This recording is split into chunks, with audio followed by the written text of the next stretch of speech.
We've got an interesting voicemail today. The phone number to call is 219-2-DAVID-P. This voicemail has what I guess is now the requisite podcast playing in the background. Pause the show to call in. Remember, you can just hit pause and then call me and then resume. But in any case, you'll hear my voice in the background. Let's take a listen to this voicemail.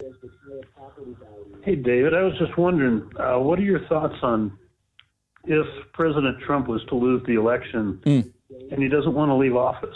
What do we do? Listen, don't worry about that.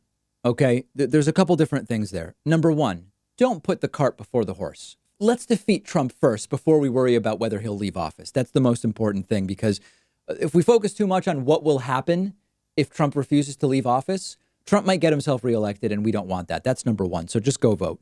Number two, if Donald Trump loses in November, on January 21st, 2021, he will no longer be the president of the United States. He just will not be the president. Okay, that's the way that it is written in the law. And I am not particularly worried about Donald Trump successfully not turning over power to Joe Biden if he loses in November. I do believe Trump will claim that it was rigged. I do believe that it is likely that many Trumpists could be moved to get on the streets, possibly with guns, if Donald Trump convinces them that it was rigged and that really Donald Trump won. I believe all of that could well happen. But Trump will leave because he will not be the president anymore on January 21st. Now, I know that there are some hypotheses floating around.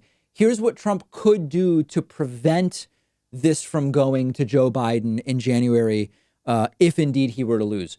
Most of those scenarios actually lead to the Speaker of the House becoming president. It's important to understand. It doesn't mean there is not some hypothetical scenario that you could dream up of some way Trump could remain in the White House.